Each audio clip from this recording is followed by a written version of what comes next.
আমি তো গভর্নমেন্টের সাপোর্টই, সব পুলিশ টুলিশ কথা কথা কইলাম তো ভাই বিপদে বইরা আসি একটা কি করবো, আমি তো দেশের বাইরে নামবো না, রাজীব ভাই যেন ফায়ার করে বিপরীতে দিচ্ছি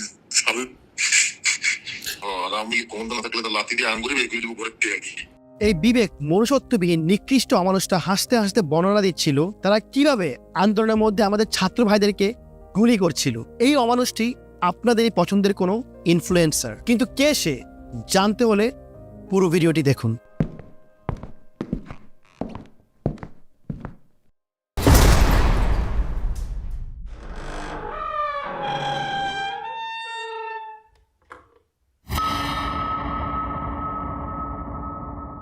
What up nation, this is Destination back with another video. কেমন আছেন সবাই? আশা করি ভালো আছেন। টাইটেল এবং থাম্বনেল দেখে বুঝতে পারছেন আজকে আমি কে এবং কাকে রোস্ট করতে যাচ্ছি। ইয়েস, আজকে আমি একজনকে নয় অনেকজনকে এক্সপোজ করতে যাচ্ছি। সো ওয়েট ফর আনলিমিটেড ভরা উইথ চেয়ার নড়া চড়া, একটু হলুদ একটু মরিচ, রোস্ট হবে করা। অ্যান্ড বাই দ্য ওয়ে, আজকেও পেছে আগুন লাগাইছি। স্বৈরাচার হাসিনার পতনের আন্দোলনের আগে আমাদের যুদ্ধ শুরু হয় কোটা বিরোধী আন্দোলনকে ঘিরে। কিন্তু দুঃখের বিষয় হচ্ছে শত শত ভাই বোনদের রক্তের বিনিময়ে এবং লক্ষ লক্ষ মানুষের সংগ্রামে দেশ স্বাধীন হলেও রয়ে গেল সেই কোটা, আর সেটা হলো বন্ধু কোটা। আর বন্ধু কোটায় আমাদের একমাত্র পার্টিসিপেন্ট হচ্ছে আয়মান সাদিক। দেখুন কিভাবে সে ভয়ে লুকিয়ে আছে।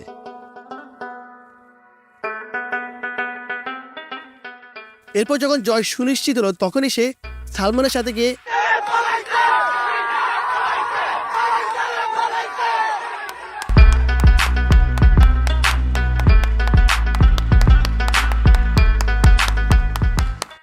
আপনারা এতদিন ভাবতাম আয়মানের মতো বন্ধু পাওয়া হচ্ছে সালমানের জন্য ভাগ্যের ব্যাপার, কিন্তু আজকে আমার বলতেই হচ্ছে আয়মানের জীবনের সবচেয়ে বড় পাওয়া হচ্ছে সালমানের মতো একজন বন্ধু। আর এইভাবেই বন্ধু কোটায় আয়মান সাদিক জনগণের গালি খাওয়া থেকে বেঁচে গেল। সালমানকে আমি সবসময় দেখেছি বন্ধুদের বিপদে আপদে এগিয়ে এসে প্রতিবাদ করতে, কিন্তু মজার বিষয় হচ্ছে সালমান যখন বিপদে পড়ে তখন তার কোনো বন্ধু বান্ধব তার জন্য এগিয়ে আসে না। আয়মান সাদিক যে দুই নৌকায় পা দিয়ে চলে সেটা তার কাজের মাধ্যমে সবসময় বোঝা গিয়েছে। আমরা জানি কোটা আন্দোলনের সময় লাল প্রোফাইল পিকচার দেওয়া মানে আপনি ছাত্রদের পক্ষে, আর কালো প্রোফাইল পিকচার দেওয়া মানে আপনি ছাত্রলীগের পক্ষে। আর আমাদের আয়মান সাদিক দুটোই দিয়েছে তার দুই পেজ থেকে। তার পার্সোনাল পেজ থেকে সে দিয়েছে লাল, আর তার বিজনেস পেজ 10 মিনিট স্কুল থেকে সে দিয়েছে বাল, মানে বাংলাদেশ আওয়ামী লীগ। আয়মানের দুই নৌকায় পা দেওয়ার ট্রিকটা খুবই ভালো ছিল, মানে সব দিকে আয়মান ব্যালেন্স করে চলে। হাসিনা যদি আন্দোলনে জিতে যেত তাহলে সে 10 মিনিট স্কুলের প্রোফাইল পিকচার দেখিয়ে বলতো, এই যে দেখুন আমি আপনাদের সাপোর্টে ছিলাম, এখন আমাকে আবার কয়েক কোটি টাকা ডোনেশন দেন। আর যদি হাসিনা ক্ষমতায় না আসে তাহলে আয়মান ছাত্রদেরকে লাল প্রোফাইল পিকচার দেখিয়ে বলতো, এই যে দেখো আমি তোমাদের সাথেই ছিলাম, তোমাদের সাথে থাকার কারণে আমার কোটি কোটি টাকার স্বপ্ন পূরণ হলো না, এখন আসো তোমরা আমাকে কোর্স কিনে আবার কোটিপতি বানিয়ে দাও। মানে দুদিকেই আয়মান কোটিপতি, দুদিকেই আয়মান লাভবান। আয়মান ছাত্রদেরকে কোর্স বিক্রি করার আগে আমি আয়মানকে একটা কথা বলবো, আয়মান তোমার 10 মিনিট স্কুল নিয়ে আমার কাছে অনেক কমপ্লেন এসেছে, আমি তোমাকে বলবো তুমি তোমার কোর্সগুলো নিয়ে আর একটু সিরিয়াস হও, তাহলে তোমাকে নিয়ে আমার সিরিয়াস হতে হবে। হিপোক্রিসির একটা লিমিট আছে আয়মান। তুমি কিভাবে এরকম লুকিয়েছিলে কয়েকজন মানুষের আড়ালে, একটা গেটের আড়ালে? যখনই পুলিশরা ছাত্রদেরকে বেদম পিটিয়ে নিয়ে গিয়েছে তুমি রাস্তায় বের হয়ে পালাইছে চ্যান্ট করে শেখ হাসিনা যাওয়ার আনন্দ উদযাপন করছো। How not to be a hypocrite, এই নিয়ে তোমার একটা কোর্স বের করা উচিত 10 মিনিট স্কুলে। I will personally purchase it, because মাঝে মাঝে আমিও অনেক হিপোক্রেটিক বিহেভিয়ার করি। এই যেমন তোমাদের মতো অনেকজন আছে যাদেরকে ধরতে গিয়েও আমি ধরি না, যাদেরকে ধরতে গিয়েও আমি ভরি না, এটাও একটা পার্ট অফ হিপোক্রেসি। কিন্তু দুঃখের বিষয় আয়মানের স্বপ্ন স্বপ্নই থেকে গেল, কারণ হাসিনা পালিয়ে গেল দেশ থেকে। তাই আয়মান সাদিক আপাতত সালমানের মতো দেশপ্রেমিক বন্ধু আর লাল প্রোফাইল পিকচারের সাহায্যে এই দেশের মানুষকে আরও একবার বোকা বানালো। এদিকে সালমানের মতো বন্ধু না থাকে আরেকজন আশ্রয় নিয়েছে স্যাড এবং ইমোশনাল মিউজিকের। ভাইরে ভাই, কোটা যে কত প্রকার হয়। এইবার আসি মিউজিক কোটায়। আমি তো অপরাধী যে আমাকে প্রেশারাইজ রাখছে, কিন্তু আমার টেলিভিশন ঠিকই কাজ করে গেছে। কোন লেভেলের হিপোক্রিট হলে এমন সিচুয়েশনে মিউজিক লাগিয়ে কান্নাকাটি করে ভিডিও বানায়? তহিদ আফ্রিদি, যে কিনা এখন আপনাদের সবার আলোচনার মধ্যমণি। সম্প্রতি ঘটে যে ওকে নিয়ে যত কাহিনী এবং এভিডেন্স দেখে এটাই প্রমাণ হয় যে আফ্রিদি একজন বিবেক এবং মনুষ্যত্ববিহীন মানুষ। আমার এই ভিডিওটা আপনারা পুরো দেখতে থাকুন, ওর মতো এমন আরও অনেক অমানুষের মুখোশ উন্মোচন হবে এই ভিডিওতে। এই অমানুষদের মধ্যে কেউ বেঁচে গিয়েছে অত্যন্ত সুনিপুণ অভিনয় করে, কেউ বেঁচে গিয়েছে বন্ধু কোটায়, কেউ বেঁচে গিয়েছে সময়ের সাথে রূপ বদলিয়ে, আবার কেউ বেঁচে গিয়েছে মিথ্যে বানানো গল্প দিয়ে। আমি আমার এই ভিডিওতে যতগুলি ইনফ্লুয়েন্সারদের নিয়ে কথা বলবো তার মধ্যে সবচেয়ে জঘন্যতম অভিনেতা হচ্ছে তহিদ আফ্রিদি, কারণ ওর অ্যাক্টিং বাকি ইনফ্লুয়েন্সারদের তুলনায় এতটাই ফেক অ্যাজ ওর মিউজিক লাগিয়ে করা ভিডিওটি দেখলেই বোঝা যায়। ও ভিডিওতে এসে বলছে আমার উপরের জায়গা থেকে প্রেশার এসেছে। আরে প্রেশার কি সালমানের ছিল না?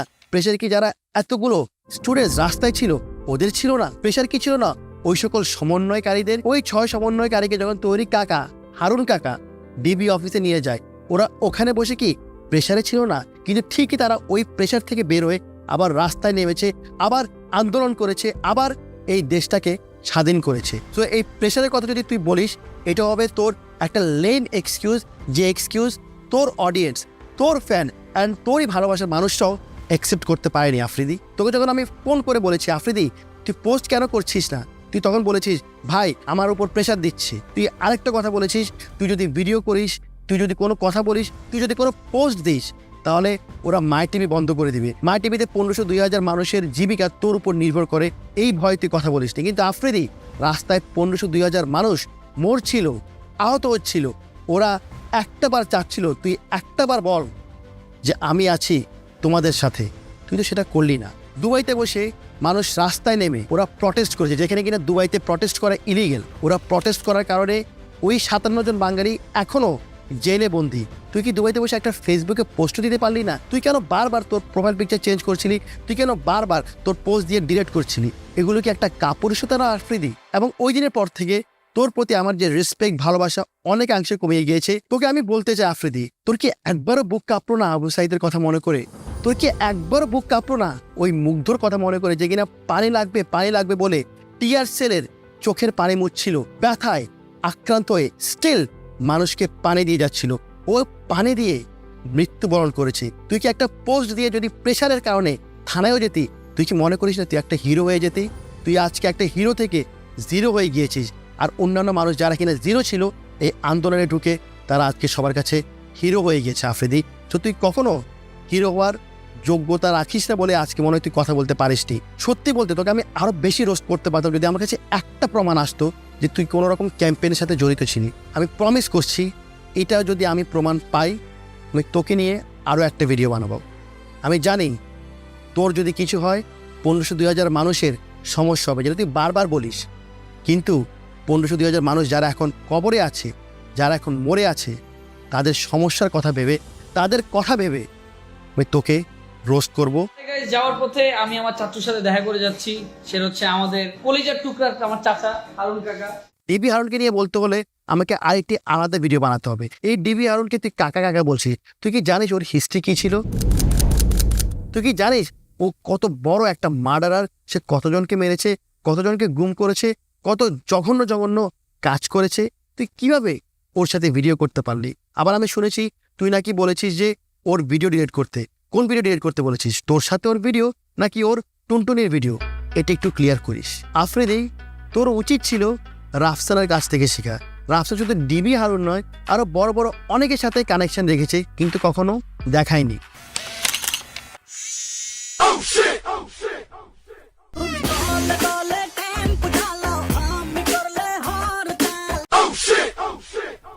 রাফসানও ধরা গিয়ে গেল। রাফসান, এডিটারে একটু ভালো করে পয়সা টয়সা দিবি। কয়েকদিন আগে তোর একটা ভিডিও ভাইরাল হলো যে তুই সিগারেট খাইতেছিস, ওইটাও ভাইরাল হয়ে গেলো। মানে তোর এডিটার কি মানে তোকে আসলে ভালোবাসে নাকি তোর রোস্ট করে এডিট করে? আমি বুঝি না।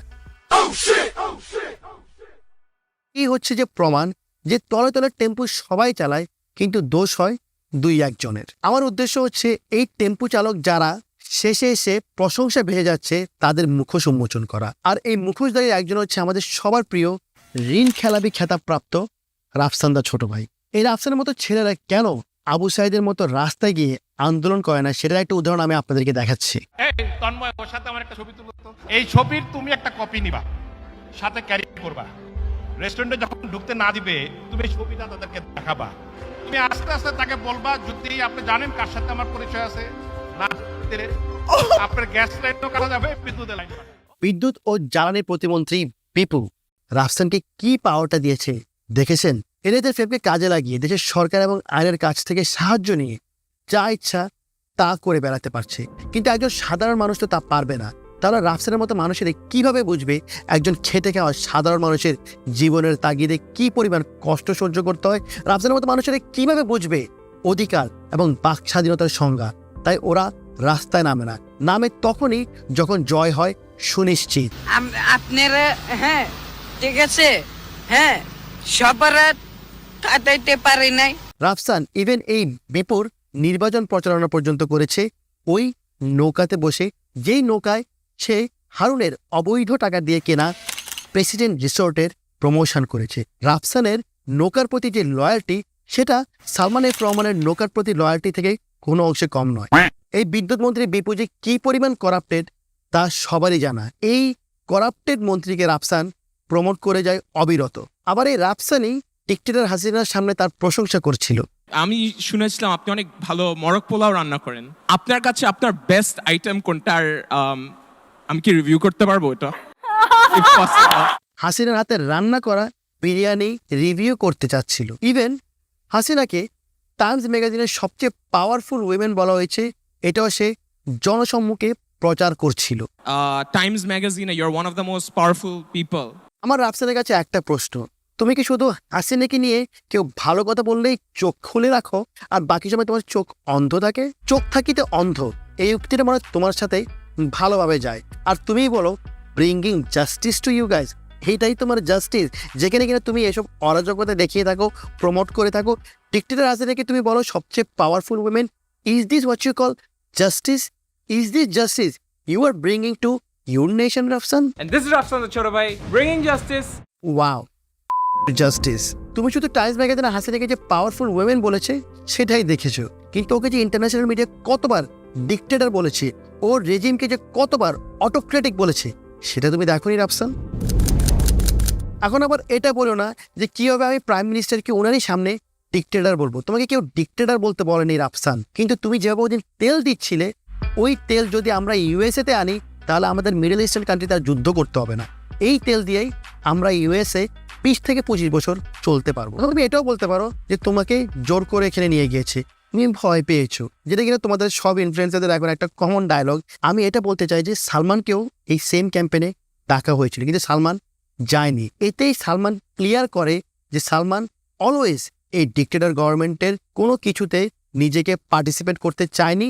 সে কোনোভাবে এদের সাপোর্ট করেনি এবং সে কোনোভাবে এদের সাথে দাঁড়ায়নি। তো তুমি যদি আর কোনোদিন বলো যে bringing justice two your nation, আমার মতে তোমার আগে উচিত এই যেই ফ্রেজটা এটা কমপ্লিটলি রিড করে জানা, তারপর বলা। তুমি এটা আর কখনো বলো না bringing justice two your nation, কারণ তুমি এই নেশনকে জাস্টিস দিচ্ছ না, দিচ্ছ করাপশন, পভার্টি অ্যান্ড হিউমিলিয়েশন।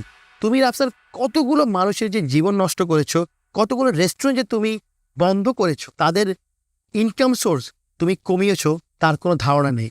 তুমি ইচ্ছা করে করে রেস্টুরেন্টগুলোতে গিয়ে ব্যাড রিভিউ করো যাতে তোমার ভিউজ আসে, কিন্তু ওই একটা ব্যাড রিভিউর কারণে ওই রেস্টুরেন্টের আন্ডারে কয়শো মানুষ যে কাজ করে, ওদের জীবিকার যে কতটা ক্ষতি হয়, তুমি রাফসান তার দায়ভার কখনো নাওনি। উল্টা তুমি আবার কান্নাকাটি করো, ভিডিও বানাও যে তোমাকে কেন একজনের পার্সোনাল রেস্টুরেন্টে ঢুকে ভিডিও করতে দেয় না। ওই রেস্টুরেন্টকে তোমার বাপের, কেন তোমাকে ওই রেস্টুরেন্টে ঢুকতে দিবে? এটা আমার পার্সোনাল রেস্টুরেন্ট, প্রাইভেট রেস্টুরেন্ট। এখানে যদি আমি বলি তুমি ভিডিও করতে পারবে না, তুমি পারবে না। ইট ইজ আ ল।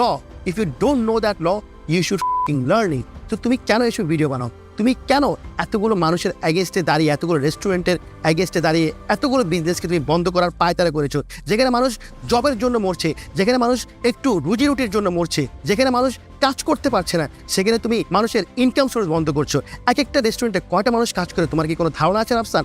এই যে তুমি রেস্টুরেন্টগুলো যে ব্যাড রিভিউ দিচ্ছ, এই রেস্টুরেন্টগুলোতে গিয়ে তুমি ওদেরকে রোস্ট করছো, তুমি জানো ওই রেস্টুরেন্টে কতটা ইফেক্ট করছে? ওই রেস্টুরেন্ট যদি বন্ধ হয় কতজনের কাজের ক্ষতি হবে, তুমি কি সেটা জানো রাফসান? তোমার উচিত আরও স্টাডি করে কন্টেন্ট মেক করা রাফসান। তোমার উচিত বাংলাদেশকে আরও ভালোভাবে বুঝা রাফসান।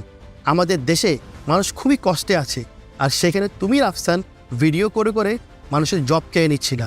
তুমি অ্যান্টাই কোটা ছিলা, অ্যান্টাই জব ছিলা, anti-humanity ছিলা। So never say bringing justice to you guys.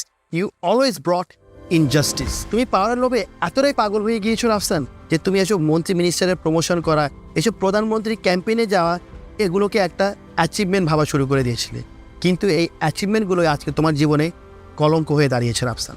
এই ইনফ্লুয়েন্সাররা যে ডিক্টেটর হাসিনার সাথে দেখা করে একটা অ্যাচিভমেন্ট মনে করে, সেটা আপনারা বুঝতে পারবেন এই দালালি ভিডিওটি দেখে। আমি সোশ্যাল মিডিয়াতে দেখছি কিছু কিছু মানুষের post, just because we mate the honourable prime minister, ওদের গা জ্বলতেছে। কেন তোমাদের গা জ্বলতেছে? তোমরা একদিন মিট করতে পারবা, don't worry, just a matter of time man, you just have to believe in yourself. এই রাকিনা আফসার হাসিনার সাথে দেখা করে সে একটা ভিডিও বানায় এবং সেই ভিডিওতে সে মানুষকে বলে জেলাস ফিল না করতে। আবার সে সবাইকে মোটিভেট করছে এই বলে নিজের উপর বিশ্বাস রাখো, তুমি একদিন পারবে শেখ হাসিনার সামনে গিয়ে দাঁড়াতে, দালালির তেল মারতে। সরকারের এমন কোনো ক্যাম্পেইন নাই যেটা তুই মিস করেছিস রাকিন, যেখানেই ডেকেছে সেখানেই তুই গিয়েছিস। রাফসানকে বিপু যখন পাওয়ার দিল, তুই তখন এমনভাবে হাত তেলে দিলি মনে হয় পাওয়ারটা তোকে দিয়েছে। রেস্টুরেন্টে যখন ঢুকতে না দিবে তুমি ছবিটা তাদেরকে দেখাবা।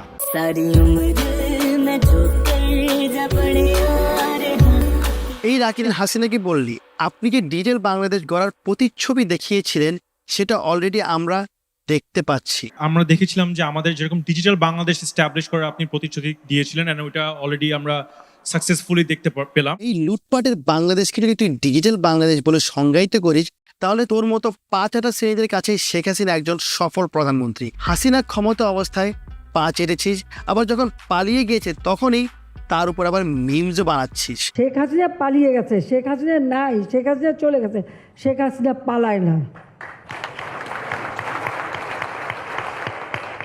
তুই কেমনে হাসিনার মতো একজন স্বৈরাচারকে সফল বলিস, যে নিজের দেশের মানুষের বাক স্বাধীনতা কেড়ে নিয়েছে, যে নিজের দেশের মানুষকে গুম করে আয়না ঘরে ঢুকিয়ে নির্যাতন করেছে, যে স্বৈরাচার সরকার নিজের স্বার্থে নিজে আইন বানান, যে সরকার মানুষের ভোটের অধিকার পর্যন্ত কেড়ে নেয়। আসলে তোর মতো মানুষের সাথে অধিকার নিয়ে কি কথা বলবো? তোর মতো মানুষকে যদি কোনো অধিকার দেওয়া হয়, তাহলে তুই যে বাংলাদেশে কি কি জিনিস লিগ্যাল করে ফেলবি সেটা আমাদের সবারই জানা। প্রধানমন্ত্রী শেখ হাসিনা আমাদের থেকে জানতে চেয়েছে যে নেক্সট জেনারেশন অফ ইউথের জন্য আমরা কি কি করতে পারি। So since we are the representative of youth, তুই মানে কিসের ইউথদের রিপ্রেজেন্ট করিস রে? তুই একটা নির্দিষ্ট সংখ্যাগরিষ্ঠ মানুষদের রিপ্রেজেন্ট করিস, খুবই একটা স্মল অ্যামাউন্ট। কিভাবে ইউথদের রিপ্রেজেন্ট হচ্ছে? এই কোন ইউথকে দেখেছিস তোর মতো ব্লাউজ পেটিকোট পরে ভিডিও বানাতে? কোন ইউথকে দেখেছিস কানের দুল পরে আইব্রো দিয়ে লিপস্টিক লাগিয়ে চলাফেরা করতে? মানে লাইক মানে কোন ডিলিউশনাল? তুই কি বলছিস তুই এগুলা? তোকে কোনো ইউথ ফলো করে না রাকিন। তুই এসব ফেক রিপ্রেজেন্টেটিভ হিসেবে আর নিজেকে দাবি করিস না। I just wish you come out a closet and show everyone your true characteristics. এসব টু ফেসেস গিরি ভাব দে রাকিন। আর টু ফেসেসের কথা বললেই চলে আসে আমাদের টু ফেসেসের জনক ব্যারিস্টার সুমনের কথা। আমি কোনোভাবেই এই দেশ ছাড়বো না, এই দেশ আমার। আসলে ব্যারিস্টার সুমনকে টু ফেসেস বললেও ভুল হবে, তার যে কতগুলা ফেস সেটা গুণে শেষ করা যাবে না। এই ব্যারিস্টার সুমন হচ্ছে আওয়ামী লীগের একজন একনিষ্ঠ দালাল। যদি কোনো কারণে আওয়ামী লীগ ফল করে, তাহলে আমি আপনাদেরকে সাক্ষী দিয়ে যাচ্ছি, আমরা তো বাঁচবই না। আপনারা যারা আমেরিকাতে আছেন, কোনোদিন যদি বাংলাদেশে যান, আপনাদেরও বহু নাম লিস্টেড আছে, আপনারাও বাঁচবেন না। একটু আগে যে ভিডিওটা আপনারা দেখেছেন, এই ভিডিওটি 5 বছর আগের ভিডিও, যখন আপনারা কেউই জানতেন না ব্যারিস্টার সুমন একজন আওয়ামী লীগের কর্মী। ব্যারিস্টার সুমন যখন আওয়ামী লীগের দালালি করে কোনো অ্যাটেনশন পায়নি, তখন সে নিজ এলাকারই এমপি মন্ত্রীদের নিয়ে কথা বলতে থাকে, ওদের ক্রিটিসাইজ করতে থাকে। কিন্তু এটা ছিল ব্যারিস্টার সুমনের একটা রাজনীতিতে পা দেওয়ার পায়তারা। অন্তরে আওয়ামী লীগের আদর্শকে গোপন করে জনসাধারণের সামনে নিজেকে সে সবসময় উপস্থাপন করত একজন স্বতন্ত্র হিসেবে। আপনারা একটা জিনিস ভেবে দেখুন, এমপি হওয়ার আগ পর্যন্ত ব্যারিস্টার সুমন কখনো কোথাও প্রকাশ্যে বলে যে সে আওয়ামী লীগের কর্মী, কিন্তু যখনই সে এমপি হয়ে গেল তখনই সে শেখ হাসিনার পা চাটা শুরু করে দিল। এটা হচ্ছে আমার সিটটা পড়ছে হচ্ছে গিয়ে বিরোধী দলের পেছনেই একেবারে। তো কেমন জানি এটা বিরোধী দল ভাব চলে আসছে। যদিও আমি মনে করি যে স্বতন্ত্র হিসাবে আমার কিছু কিছু জায়গায় আমি তো আওয়ামী লীগেরই প্রোডাক্ট। শেখ হাসিনা হয়ে গেল তার নেত্রী, তার মা। শেখ হাসিনার সাথে দেখা হয়েছে, দেখা হওয়ার পর আমি পা দিলে ওনার সালাম করছি, নেত্রী আপনারা শুধু সালাম করার জন্য আমার 2 লাখ ভোট পাইতে হয়েছে, আমার দোয়া করে দিছে। আশা করি এই দোয়া নিয়ে ওনার সাহায্য উনি যতটুকু করবে তাতেই আমি কৃতজ্ঞ। আওয়ামী লীগ গত 15 বছর ধরে একটা জিনিস বলে যাচ্ছে, এবং সেটা হচ্ছে ওদের বিরুদ্ধে যারাই কথা বলে তাদেরকে জঙ্গি বানিয়ে দেওয়া, জামাত শিবির বানিয়ে দেওয়া। এবং এই ব্যারিস্টার সুমনও সেটার ব্যতিক্রম করেনি। এর মধ্যে ঢুকে গেল হচ্ছে গিয়ে জঙ্গিরা। এই ছাত্ররা তো আর আন্দোলনে ছিল না, আর জঙ্গিরা ঢুকে গেল। ছাত্ররা যখন রাস্তায় জীবন দিচ্ছে তখন ব্যারিস্টার সুমন ছাত্রদেরকে বলে তোমরা বাসায় ফিরে যাও, যা চেয়েছো তার থেকেও বেশি পেয়েছো। আমি বাচ্চাদের যারা আছে তাদেরকে বলবো তোমরা বাড়ি ফিরে যাও, তোমরা যা চাইছিলা তার চেয়ে বেশি তোমরা পাইছো। কিন্তু আমার প্রশ্ন, যা চেয়েছে তার থেকে বেশি কি পেয়েছে ছাত্ররা? তারা তো একটা বুলেটও চায়নি, কিন্তু পেয়েছে শত শত। আপনি যে বাসায় যেতে বলেছেন, তারা কিভাবে তাদের ভাইয়ের লাশ রাস্তায় রেখে বাসায় ফিরে যাবে? ও কিভাবে ছাত্রলীগকে সাধারণ ছাত্রছাত্রীদের বিপক্ষে লেলিয়ে দিচ্ছে? এই ভিডিওটা দেখলে আপনারা বুঝতে পারবেন। আমরা বঙ্গবন্ধু কন্যারে এই ক্রাইসিস মোমেন্টে বাঁচানোর জন্য যে যার জায়গা থেকে আওয়ামী লীগ সম্পর্কে এদের ধারণা আছে কিনা জানি না। আমি মনে করি আমাদের শহীদের রক্ত তো এই ব্যারিস্টার সুমনের হাতেও আছে। ব্যারিস্টার সুমনও একজন খুনি। নতুন সরকার গঠন হওয়ার পর আপনারা দেখেছেন আমাদের দেশের বিচার বিভাগ কতটা করাপ্টেড, কিন্তু এই সুমন নিজে একটা ব্যারিস্টার হয়েও এই বিচার বিভাগের বিপক্ষে কখনো কথা বলেনি। কোন লেভেলের লয়াল দালাল একবার চিন্তা করুন। আমি আপনাদেরকে গ্যারান্টি দিয়ে বলতে পারি এই ব্যারিস্টার সুমন আবারও আসতে পারে আপনাদের মাঝে। তখন সে মেবি কথা বলবে আওয়ামী লীগের বিরুদ্ধে, তার নেত্রীর বিরুদ্ধে, তার মায়ের বিরুদ্ধে। এই জন্য এই ধরনের মানুষকে আমি বলি ফাদার অফ টু ফেসেস, আর আপনারা বলেন ডেসপিকেবল মাদারচোদ। আর তাসিফ বলে সুমন ভাই হচ্ছে আমার ভাই। তোমার ভাই এখন কোথায়? ভাই তো কোথাও নাই। নাও লেটস টক অ্যাবাউট তাসিফের আরেকটা ভাই সোলাইমান সুকুন। আর এই সোলাইমান সুকুনের কাছ থেকে তাসিফ নিয়েছিল 3 লাখ টাকা ছাত্রদের বিরুদ্ধে ক্যাম্পেইন করার জন্য। ক্যাম্পেইনটি মূলত কি নিয়েছিল আসলে একটু দেখে নেই। আপনারা এই স্ক্রিনশটে দেখতে পাচ্ছেন এখানে সোলাইমান সুকুন একটা ক্যাম্পেইন রান করছে। এই ক্যাম্পেইনে অনেকগুলো টকিং পয়েন্ট দিয়েছে, যার মধ্যে অপশনাল টকিং পয়েন্ট হচ্ছে ছাত্রছাত্রীদের মৃত্যু নিয়ে কথা বলা, তাদের পরিবারকে সম্মান দেখা। আমি যখন লাস্ট লাইনটা পড়ি না, তখন আমার হাত পা কেঁপে উঠেছিল যে একটা মানুষ কিভাবে এতগুলো ছাত্রর মৃত্যুকে অপশনাল মার্ক করে। কিন্তু তার থেকে বেশি আত্মা কেঁপেছিল যখন আমি জেনেছিলাম যে কিছু ইনফ্লুয়েন্সার এই ক্যাম্পেইনটাকে বাস্তবায়ন করে। তার মধ্যে অন্যতম একজন হচ্ছে জার্মানির নাটালি অ্যান্ড হাবিব।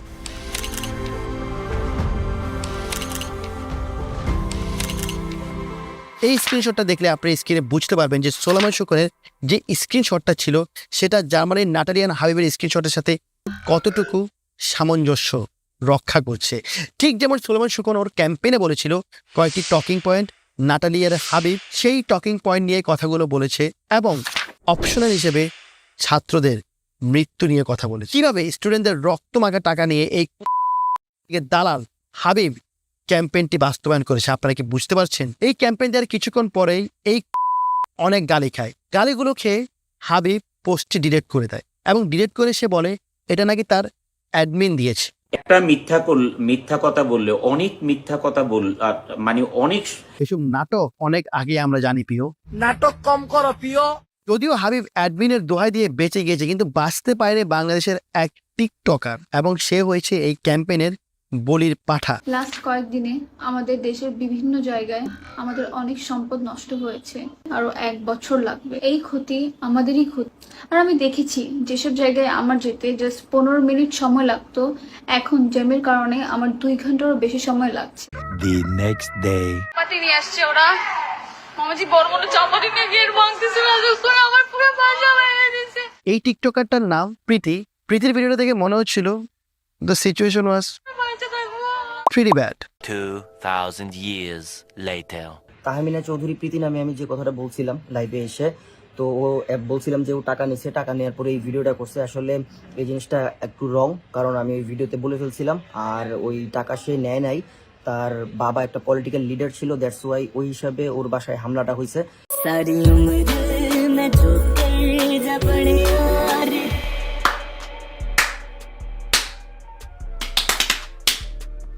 কি রে ভাই, হিপোক্রিসি রে। ওফ, এখন আমরা আছি সোলাইমান সুকুনের ক্যাম্পেইনে। এই ক্যাম্পেইন নিয়ে সুকুন এতই ডেসপারেট ছিল যে ইনফ্লুয়েন্সারদের সে রীতিমতো বলেছে যে যা চায়, যত টাকা চায় সে দিতে প্রস্তুত। এবং অনেক ইনফ্লুয়েন্সার এই সুযোগ নিয়ে সুকুনের কাছ থেকে 2 থেকে 3 গুণ টাকা হাঁকিয়ে নিয়েছে। একটাবার ভেবে দেখুন কীভাবে এই ইনফ্লুয়েন্সারগুলো টাকার বিনিময়ে নিজেদের মনুষ্যত্ববোধকে বিক্রি করে এতগুলো লাশকে অপশনাল ভেবে ভিডিও বানাতে প্রস্তুত হয়েছিল। কিন্তু কয়েকজন ভিডিও দেওয়ার আগেই আল্লাহর অশেষ রহমতে ডিক্টেটর হাসিনার পতন দেখে ফেলে এবং সেই পতনের পর তারা আর ভিডিও দেয়নি। অ্যাকচুয়ালি তাদের ভিডিওটা দেওয়া লাগেনি এবং টাকাও ফেরত দেয়নি, কারণ সেটাও ফেরত দেওয়া লাগেনি। এবং এই অনেকের মধ্যে একজন ছিল তাশরিফ খান। সুমন ভাই আমার কাছে কোনো সারাংশ না, কোনো ভাব সম্প্রসারণ না, কোনো প্যারাগ্রাফ না, কোনো রচনা না। সুমন ভাই এমন একটা উপন্যাস যেটার শুরু আছে কিন্তু কোনো শেষ নেই। তাশরিফ খান যেই সুলেমান সুগনের কাছ থেকে পেয়েছে 3 লাখ টাকা। আমি খবর পেয়েছি এই ক্যাম্পেইনে ইনফ্লুয়েন্সারদের জন্য ইন্ডিভিজুয়াল বাজেট ছিল 30,000 থেকে ম্যাক্সিমাম 1 লাখ টাকা। এখন আমার প্রশ্ন তাশরিফের কাছে, কীভাবে সে 3 গুণ টাকা বেশি পেল? তাহলে কি আমরা ওই পয়েন্টেই যাচ্ছি না যেখানে আমি বলেছিলাম যে সুলেমান সুগন এতটাই ডেসপারেট ছিল যে ইনফ্লুয়েন্সারদের সে বলেছে যত গুণ টাকা লাগবে সে দিবে, এবং সেই সুবাদেই তাশরিফ এই 3 গুণ টাকা নিয়েছে। এবং তাশরিফের এই 3 গুণ টাকাটা এটাই প্রমাণ করে। আমার মনে হয় তাশরিফ কোনোভাবে জানতে পেরেছে আমি ওর এই টাকা নেওয়ার ব্যাপারটা জেনে গিয়েছি, তাই নিজের দোষ ঢাকতে সে একটা ইমোশনাল স্ক্রিপ্ট বানিয়ে ফেসবুকে পোস্ট দেয়।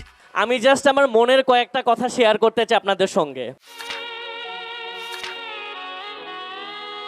কিন্তু তাশরিফ, তোমার গানের লিরিক যতটাই না ভালো, তোমার স্ক্রিপ্ট ততটাই জঘন্য। যাক, আমি বাংলাদেশের জনগণকে একটা কথা বলবো যে আপনি একটু মিলিয়ে নেন। দেখেন যে তাশরিফের এই ফেক পোস্টটা দেওয়া উচিত ছিল স্বৈরাচার সরকার পতনের 2-1 দিন পরে, কিন্তু সেই ফেক স্ক্রিপ্ট দিয়ে বানানো পোস্টটা কেন এসেছে আমার লাস্ট ভিডিও বানানোর 2-1 দিন পরে, যে ভিডিওতে আমি আবার অ্যানাউন্সও করেছি যে আমি সকল ইনফ্লুয়েন্সারদেরকে রোস্ট করব। ব্যাপারটা একটু ফিশি না? তাশরিফ এই পোস্টে বলেছে যে তাশরিফকে ভয় দেখিয়ে একদল 3 লাখ টাকা দিয়েছে, কিন্তু আমরা সবাই জানি ভয় দেখিয়ে অনেকে টাকা নিয়ে থাকে। যেমন ধরেন ছিনতাইকারী, ডাকাত, চাঁদাবাজ এবং মোর স্পেসিফিক্যালি ছাত্রলীগ। কিন্তু তাশরিফের এই ফেক স্ক্রিপ্টের মধ্যে আমরা জানতে পারলাম first time in the history কেউ ভয় দেখিয়ে টাকা দিয়েছে, টাকা নেয়নি।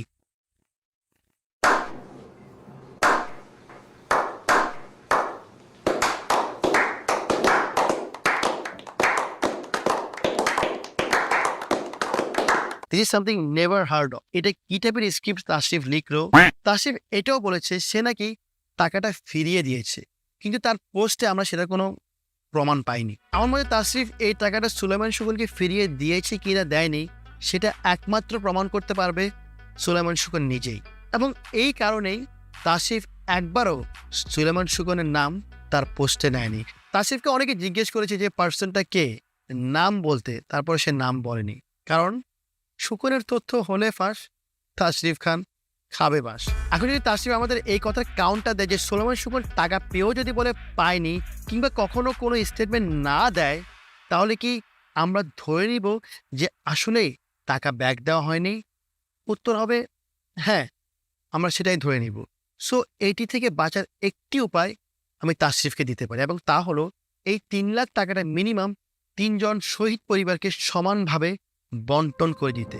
আমি আপনাদেরকে জিজ্ঞেস করব কোন 3 জন শহীদ পরিবারকে এই টাকাটা বন্টন করা যায়, কমেন্ট করুন। এবং তাশরিফকে আমি বলবো তুমি অবশ্যই শহীদদের টাকা বন্টন করে সেটার প্রমাণ ফেসবুকে পোস্ট করবে, যেটা তুমি বন্যার জন্য বিকাশের মাধ্যমে কোটি কোটি টাকা নিয়ে কখনো প্রমাণ করনি।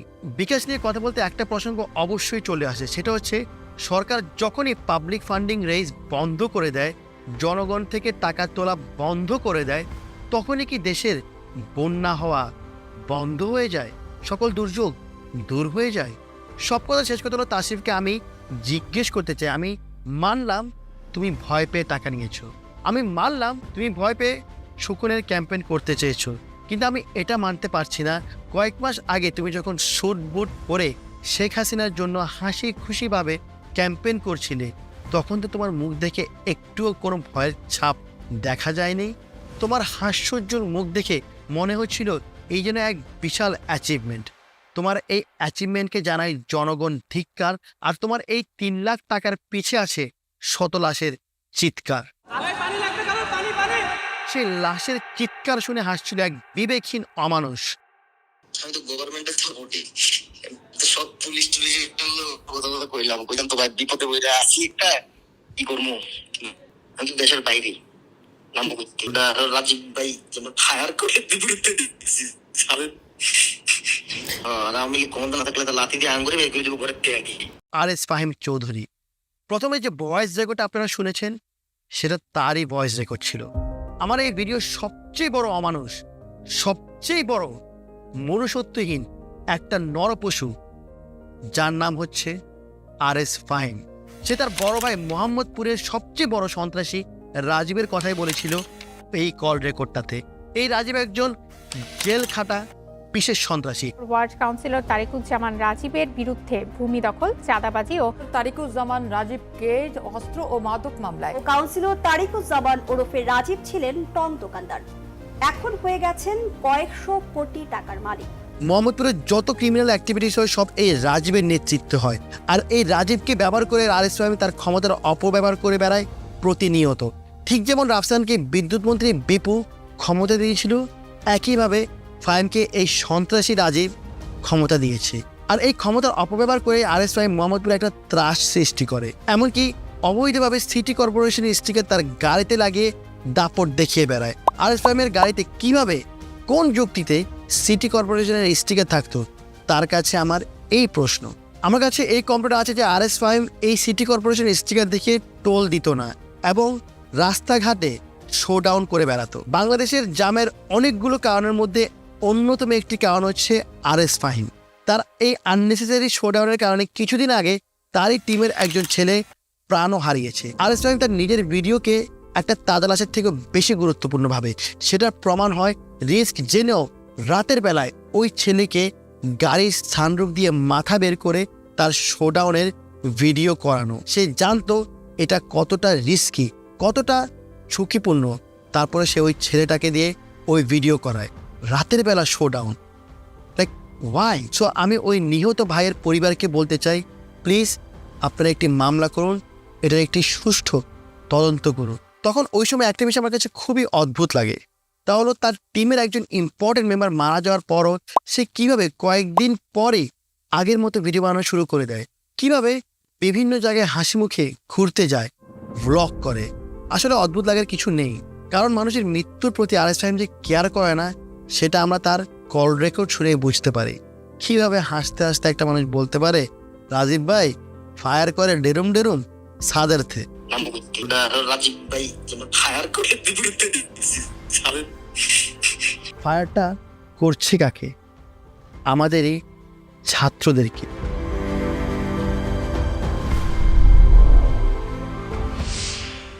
এই ইমেলটা যখন আমি পাই তখন আমি বিশ্বাস করতে পারিনি। এই ইমেলটা আপনারা পড়ে দেখতে পারেন, এখানে স্পষ্ট লেখা আছে আরএস ফাহিমেরই একজন নেইবার, সে নিজে দেখেছে আরএস ফাহিম নিজেও ছাত্রলীগদের সাথে এই সকল হত্যাকাণ্ডের সাথে জড়িত ছিল, কিন্তু আমি বিশ্বাস করতে পারিনি। কারণ অনেক ইনফ্লুয়েন্সারই এরকম, অনেক হেটার্স থাকে, অনেক ইনফ্লুয়েন্সারদেরকে নিয়ে এসব আজে বাজে কথা হয়, কিন্তু যখনই আমি এই ভয়েস রেকর্ডটা শুনতে পাই তখনই আমার সামনে সবই ক্লিয়ার হয়ে যায়। তখনই আমি বুঝতে পারি যে আরএস ফাহিম সে একজন মানুষের রূপে ছাত্রলীগ, আর ছাত্রলীগকে আমরা জানি একটি পশু হিসাবে এবং আমাদের শত শত ছাত্র ভাইদের খুনি হিসেবে। অ্যান্ড এই আরএস ফাহিমই গর্বের সাথে এই ছাত্রলীগের নাম তার প্রোফাইলে বায়োতে দিয়ে রাখতো, তার অ্যাবাউটে সে দিয়ে রাখতো সে একজন ছাত্রলীগ কর্মী। এই কল রেকর্ডের পর আরএস ফাহিম যদি কোনো এক্সপ্লেনেশন নিয়ে আসে, নিজের দোষ ঢাকার চেষ্টা করে, লাইভ করে, কিংবা কোনো ইনফ্লুয়েন্সারের পা ধরে একটা রেকর্ড বানিয়ে, কল রেকর্ড বানিয়ে তাকে আবার পজিটিভ করতে চায়, কিংবা কোনো কাউন্টার অ্যাটাক দিতে চায়, তাহলে আমি বলবো এটি হবে সম্পূর্ণ যুক্তি এবং ভিত্তিহীন। আমি এখন আরএস ফাহিমকে একটা কথা বলতে চাই, ভাই তুই আসলে কেমনে করতে পারলি? আমি এখনো বিশ্বাস করতে পারছি না কিভাবে ছাত্রদের গুলি করা হচ্ছে আর তুই হাসছিলি। এখন তুই অনেক এক্সপ্লেনেশন ভিডিও বানাচ্ছিস, অনেক লাইভ করছিস, অনেক কিছু করছিস যে এটা প্রমাণ করতে যে তুই ছাত্রদের সাথে ছিলি। মানলাম তুই ছাত্রদের সাথে ছিলি, কিন্তু ছাত্রদেরকে মেরে ছাত্রদের এই সাথে থাকার যেই তোর এক্সপ্লেনেশন, এটা কতটুকু যৌক্তিক? এই যৌক্তিকতাটা ওটার সাথে মিলে যে গরু মেরে জুতো দান। তুই আরএস ফাহিম দেখিয়ে দিয়েছিস যে এই 2024-এও রাজাকার ওয়ার্ডটা 2.0 হিসাবে আবার উপস্থাপন করা যায়, এবং এই কারণেই আমি আমার এই ভিডিওটা তোকে উৎসর্গ করে বানিয়েছি এবং এই ভিডিওটার নাম আমি দিয়েছি রাজাকার 2.0। তোর হাতে আমাদের শহীদ ছাত্র ভাইদের রক্ত লেগে আছে। আমি জনগণের উদ্দেশ্যে একটা কথাই বলতে চাই, প্লিজ একটাবার ভেবে দেখুন, এই সকল ইনফ্লুয়েন্সারদেরকে আপনারা যারা ভাবেন এরা হচ্ছে আপনাদের পথ প্রদর্শক, এদেরকে আপনারা আইডল ভাবেন, এদের পিছে পিছে আপনারা র্যালি করেন, শো ডাউন করেন, একটাবার ভেবে দেখুন এই সকল ইনফ্লুয়েন্সারদেরকে আপনাদের হিরো বানানোর আগে একবার না 10 বার ভেবে দেখবেন। এরা কীরকম অমানুষ হতে পারলে ছাত্রদের উপর গুলি করে হাসে। এরা কীভাবে সরকারের যখন অবস্থা নড়বড়ে হয়ে যায় তখনই প্রোফাইল পিকচার চেঞ্জ করে নিজেদের রূপ পাল্টিয়ে ছাত্রদের সাথে মিশে গিয়ে ছাত্রদের সাথেই বেইমানি করে। আর আমি ইনফ্লুয়েন্সারদেরকে একটা কথা বলবো, আমার এই ভিডিওতে আমি জাস্ট তোমাদের 5% দিয়েছি, 95% এখনও আমার কাছে আছে এবং এটা তোমরাও জানো। এই 95% আমি রেখে দিয়েছি। যদি তোমরা কোনো যুক্তিহীন ভিডিও নিয়ে আসো, যদি তোমরা কোনো এমন ভিডিও নিয়ে আসো যেটা জনগণকে ম্যানিপুলেট করছে, আমি তোমাদেরকে একটা কথাই বলবো, তোমাদের দোষ স্বীকার করে নাও, জনগণের কাছে মাফ চেয়ে নাও, তাহলেই মেবি জনগণ তোমাদেরকে মাফ করতে পারে। কিন্তু তোমরা যদি আবার জনগণের কাছে এটা প্রমাণ করতে যাও যে তোমাদের কোনো দোষ নেই, আমি আবারও বলছি, আমি 95% নিয়ে তোমাদের সামনে 100% আসছি। দেখা হচ্ছে নেক্সট ভিডিওতে। This is Tashi nation, signing off.